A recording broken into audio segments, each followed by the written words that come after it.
ഇരമ്പിയൊഴുകുന്ന ചീങ്കണ്ണിപ്പുഴയുടെ മറുകരയിലുള്ള വനവകുപ്പിന്റെ ഓഫീസിൽ ജോലിക്കെത്തുവാൻ ദ്രവിച്ച മുളകൾ കൊണ്ടൊരു ഊഞ്ഞാൽ പാലം. നെഞ്ചിടിപ്പോടെയുള്ള ഇവരുടെ തൂക്കുപാലത്തിലൂടെയുള്ള ഈ ദുരിതയാത്രയ്ക്ക് അറുതിയുണ്ടാവണ്ടേ? വനവന്യജീവി വകുപ്പിന് കോടികളുടെ ഫണ്ടുണ്ടായിട്ടും ആർളം വന്യജീവി സങ്കേതത്തിന്റെ കരിയങ്കാപ്പിലെ നരിക്കടവ് ഫോറസ്റ്റ് സ്റ്റേഷനിലേക്കുള്ള തൂക്കുപാലത്തിന് പകരം സുരക്ഷിതമായ പാലം നിർമ്മിക്കുവാൻ പദ്ധതിയില്ല.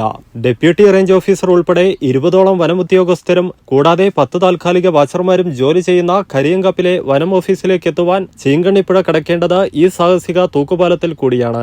ഇതാവട്ടെ ഏതു നിമിഷവും വെള്ളപ്പൊക്കത്തിൽ തകരുന്ന അവസ്ഥയിലുമാണ്. കഴിഞ്ഞ ഏതാനും വർഷങ്ങളായി ഈ പാലം അറ്റകുറ്റപ്പണി നടത്തുവാൻ പോലും നാമമാത്രമായ തുകയാണ് വനവകുപ്പ് ചെലവിടുന്നത്.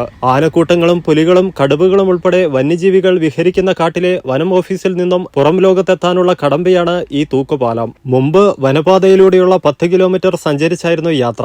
ഇപ്പോൾ വനപാതയിലൂടെയുള്ള യാത്രയും അസാധ്യമായി. നിലവിൽ കമ്പിപ്പാലം മാത്രമാണ് ആശ്രയം. വനത്തിലെ ഫോറസ്റ്റ് സ്റ്റേഷനിലേക്ക് കടക്കുവാൻ ചീങ്കണ്ണിപ്പുഴയ്ക്ക് കുറുകെ സുരക്ഷിതമായ പാലം വേണമെന്ന ഉദ്യോഗസ്ഥരുടെ ആവശ്യം വനരോധനമായപ്പോൾ വനവകുപ്പ് ജീവനക്കാരായ 30ഓളം ജീവനുകളാണ് ഭീതിയുടെ മുൾമുനയിലുള്ളത്.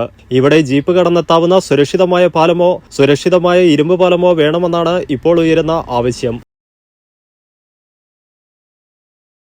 നിങ്ങളൊരു നഴ്സാണോ എങ്കിൽ ജർമ്മനിയിൽ പോകുവാൻ എന്തിന് ലക്ഷങ്ങൾ മുടക്കണം? അതും വിജയം വരെ സൗജന്യ ജർമ്മൻ ഭാഷാ പരിശീലനം യൂറോലീപ് നൽകുമ്പോൾ. Free education, free paper work, free placement assistance. ഇനി സൗജന്യമായി ജർമ്മൻ ഭാഷ പഠിക്കാം, സൗജന്യമായി ജർമ്മനിയിലേക്ക് പറക്കാം. EuroLeap immigration consultancy, Kannur, Thrissur and Kollam.